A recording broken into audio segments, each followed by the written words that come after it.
Hay una pregunta que los analistas de defensa llevan haciéndose desde el día 12 de la guerra, y que el 28 de abril adquirió una dimensión que ningún comunicado oficial israelí había querido nombrar directamente. La pregunta no es si Irán puede alcanzar el territorio israelí con sus misiles. Eso quedó establecido el 12 de abril en el primer día de la operación Promesa Verdadera 4, cuando los primeros misiles iraníes cruzaron el espacio aéreo israelí y el sistema Arrow junto con el THAAD americano interceptó parte de ellos mientras otros alcanzaron el suelo. La pregunta es diferente, es más específica y mucho más incómoda para el gobierno de Netanyahu. La pregunta es, ¿qué ocurre si Irán no ataca bases militares, no ataca ciudades, no ataca al Iron Dome ni al Arrow? ¿Qué ocurre si Irán ataca las fábricas donde se fabrican el Iron Dome, el Arrow, el David's Sling y cada interceptor que Israel dispara para derribar los misiles iraníes? El 28 de abril de 2026, en la ola número 55 de la Operación Promesa Verdadera 4, el ejército iraní y el CGRI publicaron comunicados que afirmaban haber alcanzado dos objetivos que ninguna operación anterior de esta guerra había puesto en el centro del targeting de misiles de largo alcance: las instalaciones de Rafael Advanced Defense Systems y de Israel Aerospace Industries, los dos complejos industriales que fabrican prácticamente la totalidad de los sistemas de defensa aérea de Israel. La agencia MER, semioficial iraní, publicó la afirmación del CGRI. Los ataques estaban dirigidos a los centros de Rafael, así como a la industria de aviación de Israel Aerospace Industries. El ejército iraní añadió en su propio comunicado que los drones también apuntaron a centros de tecnología y cibernética que proveen software para sistemas de armas y tecnologías basadas en inteligencia artificial, usadas para llevar a cabo los ataques.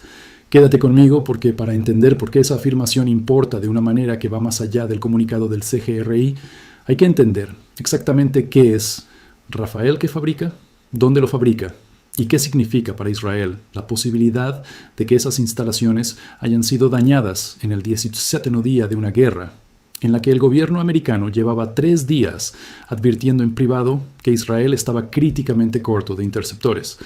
Rafael, la empresa que fabrica el escudo de Israel, Rafael Advanced Defense Systems, no es una empresa de defensa convencional. Es la mayor empresa de defensa de Israel en términos de ingresos anuales, con más de $7,000 millones en ventas en 2023, y es la empresa que diseñó, desarrolló y fabrica los 3 sistemas de defensa aérea que definen la capacidad de Israel para proteger su territorio de los misiles iraníes: el Iron Dome, el sistema de defensa de corto alcance que intercepta cohetes y misiles de artillería, IAI, y el sistema Arrow, la segunda empresa en la lista de objetivos iraní.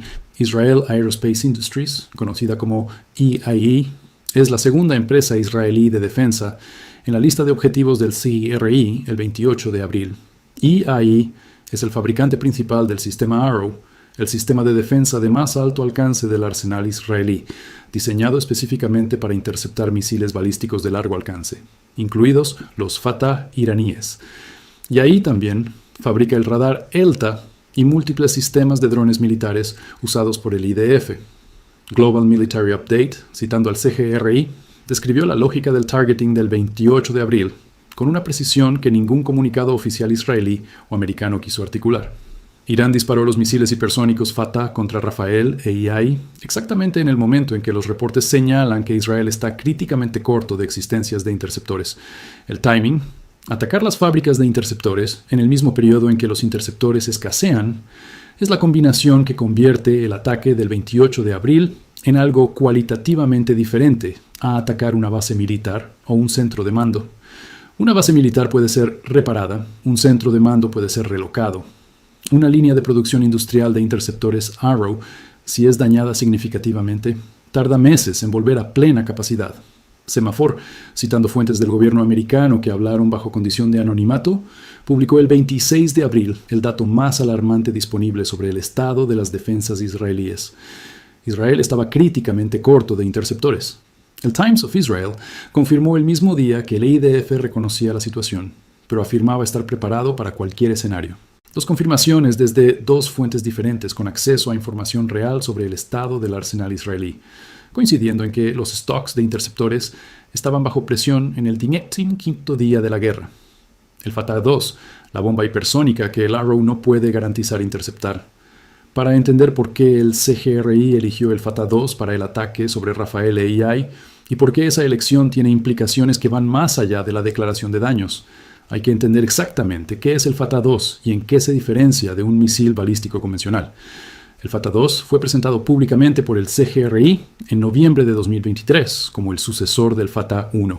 Es un misil de 2 etapas que utiliza propelente líquido en la fase de boost y lleva un vehículo de planeo hipersónico. Según las declaraciones iraníes, puede viajar a velocidades de hasta más de 15 veces la velocidad del sonido, aproximadamente 18.500 km/h, con un alcance operativo de entre 1.000 y 1.500 kilómetros.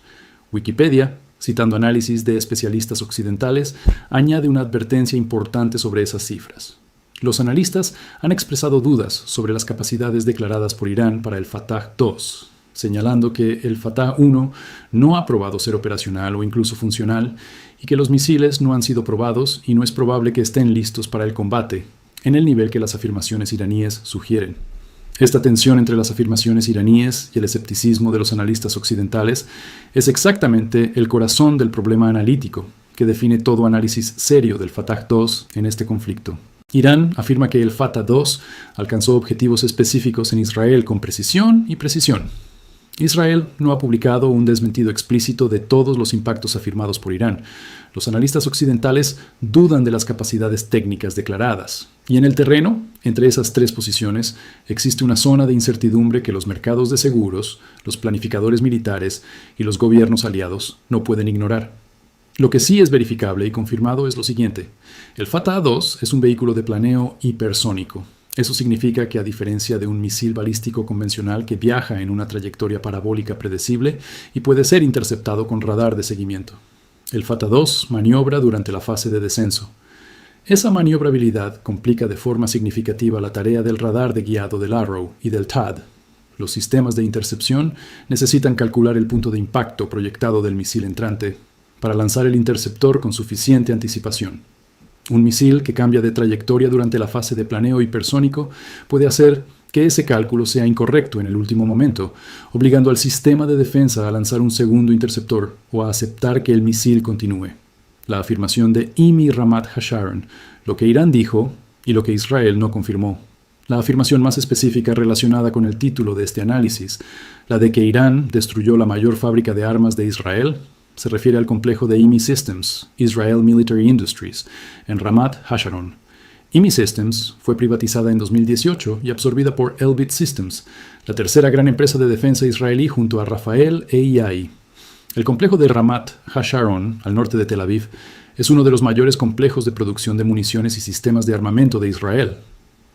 El canal Shrono Capital, citando afirmaciones del CGRI sin confirmación israelí independiente, publicó el 30 de abril que 4 misiles hipersónicos Fatah-2 alcanzaron el complejo con precisión y que la instalación producía el 30% de las municiones israelíes, componentes del tanque Merkava y propelente para interceptores Arrow.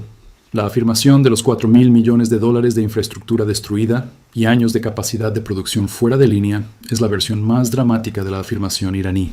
Es también la que ninguna fuente independiente ha podido verificar ni desmentir completamente a la fecha de este análisis.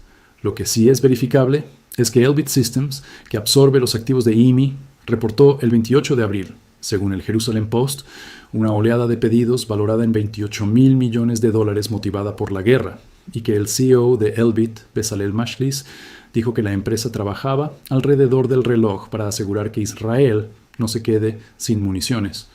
Si el complejo de Ramat Hasharon hubiera sido destruido en la magnitud que la afirmación iraní describe, esa declaración del CEO de Elbit estaría describiendo una empresa que trabaja alrededor del reloj en instalaciones que Irán afirma haber destruido ese mismo día.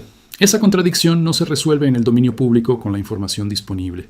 ¿Por qué atacar fábricas de armas es cualitativamente diferente? Hay una distinción que la mayoría de la cobertura mediática sobre los ataques del 28 de abril no articuló de forma completa y que es la clave analítica del por qué este evento merece un análisis separado de los 55.000 objetivos que el CENTCOM y el IDF habían atacado en los 17 días anteriores. Cuando Israel o los Estados Unidos atacan un lanzador de misiles iraní, destruyen la capacidad de disparar ese misil. Cuando Israel ataca un centro de mando iraní, destruyen la capacidad de coordinar las operaciones de ese centro. Cuando el CGRI ataca una base aérea israelí, daña aviones y pistas que pueden ser reparados.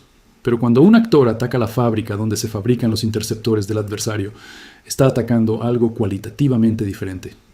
Está atacando la capacidad del adversario de reponer en tiempo real los recursos que gasta para defenderse. Es un ataque a la cadena de suministro de la defensa, no a la defensa en sí misma. Elbit, Rafael e IAI no son solo proveedores del IDF, son el conjunto de la base industrial de defensa israelí. Son las tres empresas que juntas fabrican prácticamente todos los sistemas de armas que Israel usa en esta guerra. Los drones, los misiles de crucero, los interceptores, los sistemas de guiado, los sistemas de guerra electrónica, los sistemas de comunicaciones militares.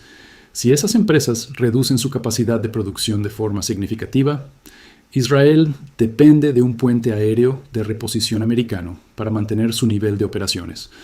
Un puente aéreo que funciona bien en semanas, pero que tiene límites logísticos y políticos que se vuelven visibles en meses.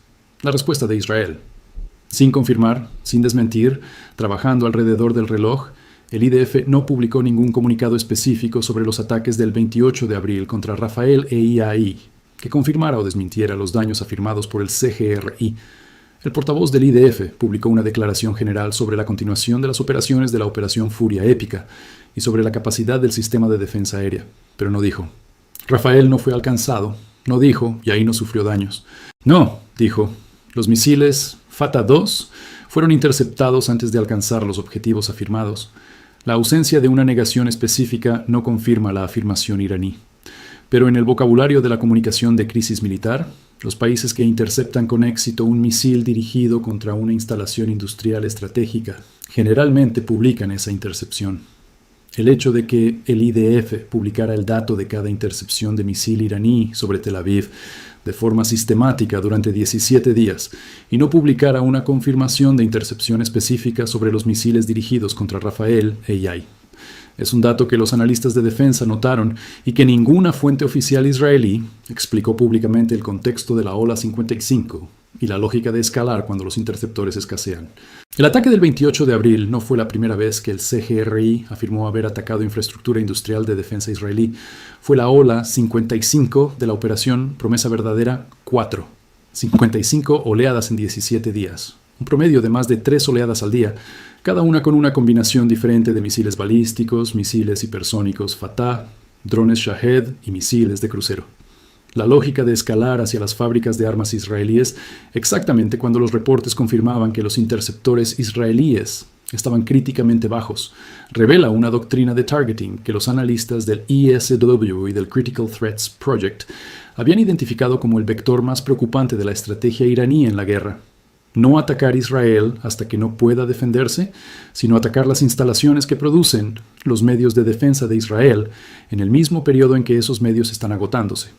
Es una estrategia de saturación y desgaste simultáneo que requiere coordinación entre la inteligencia sobre el estado de los arsenales enemigos y la selección de objetivos de targeting industrial.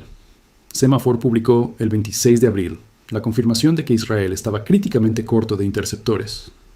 2 días después, el 28 de abril, el CGRI atacó Rafael e IAI, las fábricas donde se fabrican esos interceptores. Si ese timing es una coincidencia operacional o el resultado de una evaluación de inteligencia iraní sobre el estado real del arsenal israelí, es la pregunta que este análisis no puede responder con certeza. Lo que sí puede afirmar es que el timing es el dato más técnicamente significativo del ataque del 28 de abril. La distancia entre la confirmación pública del agotamiento de interceptores israelíes y el ataque iraní a las fábricas que los producen fue de exactamente 48 horas. Hay 2 versiones posibles de lo que ocurrió en Haifa y en Ramat Hasharon el 28 de abril. La versión iraní, misiles Fatah 2 alcanzaron con precisión las instalaciones de Rafael e IAI, causando daños de magnitud histórica a la base industrial de defensa israelí.